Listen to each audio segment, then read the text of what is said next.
Hey everyone, it's Charlene. Today I'm sharing how you can use the inks you have in your stash to create new, beautiful colors to finish off a card.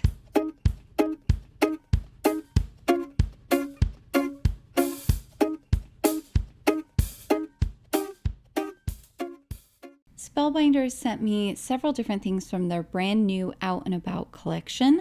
Today I'm going to be using the Love Note bird. I'll start by cutting out all of the dies to create the bird using some white 80-pound Nina cardstock. I have my little mini die cutting machine here that sits on my desk, so that's great.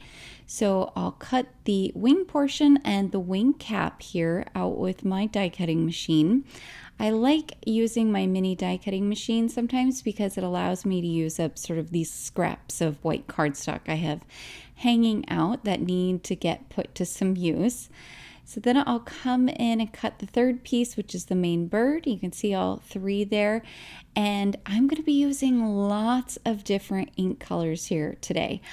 I Googled pretty birds so I could decide what colors I wanted to use, and I found a lilac breasted roller. Really beautiful bird. I'll start here with the main body piece, and to start off I'm going to bring in some ocean waves, which is a nice aqua color. I'm going to get some on my blending brush, work it into the brush on the lid that allows me to keep my inks so I can go back and pick more up out of the lid if I need to. I'll start off by coloring the tail, and then I'm going to color the wing portion, and then I will color the head portion. So this is ultimately going to get covered up by the under part of the bird there. And I'll bring this ocean waves all the way up along that wing. And now I'm going to bring in some Ride the Wave, which is more of a true blue.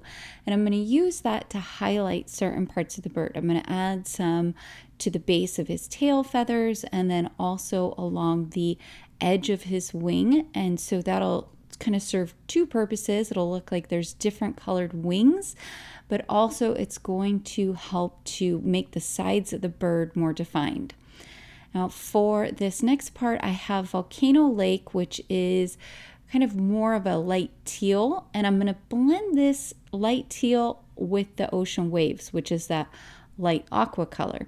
So I'll get the ocean waves first. I'm going to bring this down over the top of the bird's head. And the reason I'm doing this is because I didn't have the specific color I felt like I needed. And I'm going to do this throughout. Remember, you can always mix your ink colors when you are ink blending if you are trying to achieve a specific look. I wanted more of a light kind of greenish aqua color, and I didn't have that in my ink collection, so I mixed those two colors and it worked perfectly.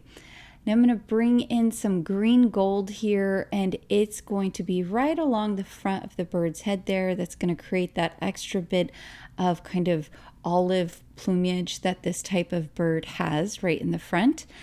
And for the cap of the wing, it's going to be the same color. So I'm going to start out by inking that up with some of the Volcano Lake, and that'll bring in that light teal color. And then I'll go over it again with the green gold. And so it'll have those nice green kind of teal coloration to it. Hopefully that makes sense as you're seeing it here on the screen. So I'll just color in this entire piece. Now for the body portion here, I'm going to start by bringing up some of that Volcano Lake, and I'll just bring it up from the bottom side of his belly. I'm just picking up what's in the lid of my ink pad here, and then I'm going to bring in the tiniest bit of Lagoon. And the reason I'm bringing this is I wanted to create some shading again right along the bottom side of his belly, just like I did with the top side of his wing. That helps to define the bird, make it pop so that it's going to really look nice on the front of your card. Next, I'm bringing in some of that light aqua, the ocean waves, and I'm going to bring it from the back of this belly portion and blend it into our nice teal colors that we have there.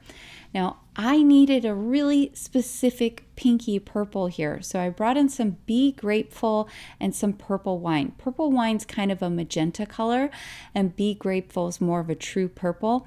And the two of these blended together creates the most gorgeous pinky purple. Love it. So I brought in the purple wine. I'm working that all the way across the top portion of the breast there. And then I'm going to bring in the purple and just go right over it the same way. So that's going to help that deep purple pick up those pink tones. Really, really gorgeous pinky purple. I'm going to bring some of this true purple here and I'm going to bring it up just a little bit over the bottom of this section of the tail feathers. You're going to see when that layers over that other section of the bird, we'll get this nice multi-tail feather look going on. I'm going to bring some buttercream in here now, and I know that sounds like out of nowhere, but it's going to create a really light cream colored top because I'm not bringing in very much of the ink at all. I blended that into our pinky purple.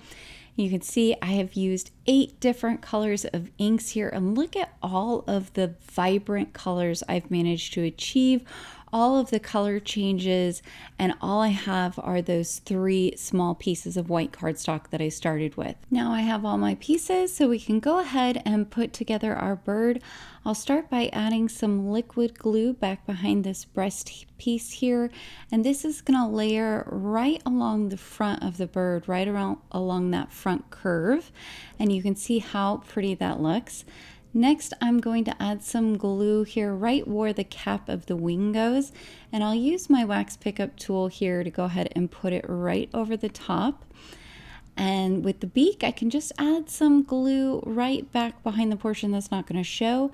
And this will actually also create the eye. I didn't realize it at the time I was putting this together until I had that beak back there. I said, oh, well, that'll create the eye. So I'm going to leave that. I removed the extra glue out of there so that it would still look nice and clean.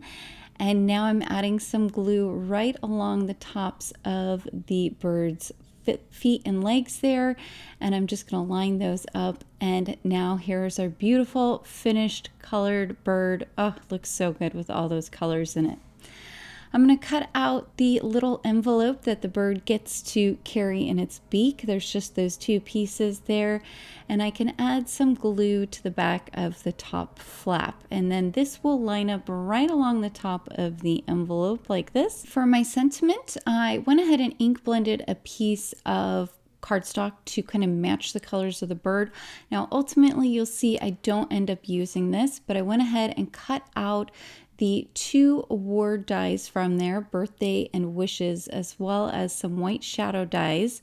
And I'll show you in a moment how I changed my mind on that. But here, first I'm going to create my background. I'm coming in with the Heart and Soul embossing folder, and I'm just going to run an A2 size piece of cardstock through there. And this is going to add some nice texture to my background. So here's where you see the difference. I decided to go ahead and cut out the birthday and wishes out of some purple and blue cardstock that was a little more bold. I thought it went well with our bird, and I didn't want to use kind of this pastel-y look that I had gotten when I did the ink blending. So no problem, I can just easily layer those over the top of the existing letters, and in fact it serves to make them pop a little bit more off the page because they're thicker now. So I think it all worked out just perfectly fine. Fixed my heart there, and now we're ready to put together everything. So I'm going to add some glue here to the back of my heart embossed piece, and then I will just take that to my card base from corner to corner and line it up before I go ahead and push down on everything. I did add foam tape to the back of the sentiment as well as the bird and the envelope. So now I'm just going to come in here with my T-ruler. I don't use this very often, but sometimes I really want to make sure something gets perfectly centered on the card, and it is very helpful for that. So I'm lining up my wishes. That way I can work my way up from that bottom word. Once I get it exactly where I like it, I can come in and add my birthday. I can get a sense where the center is just based off of the wishes. And then I'll come in, remove the release tape from my bird and go ahead and pop that on there as well. I want it to look like the bird is standing on top of the birthday. I think that works really well. And then I'll balance the fact that the bird is towards the right with my envelope being towards the left. Now I can come in with a little bit of glue. I didn't want his feet to sort of be just hanging out there, they weren't adhered to anything. So what I did is I just added a little bit of glue to my die pick here and just used that to rub the glue along the back. Last but not least, I'm going to bring in one of these tiny little gems, and that is going to finish off our card. Oh, look at all of that beautiful texture and color. And I hope that you guys can see how easy it is to mix your inks in order to create brand new colors to achieve some amazing things with your cards. All right, guys. Please be sure to like and subscribe, as well as hit that notification bell so that I can continue to bring you more crafty content in the future. Until next time, happy crafting.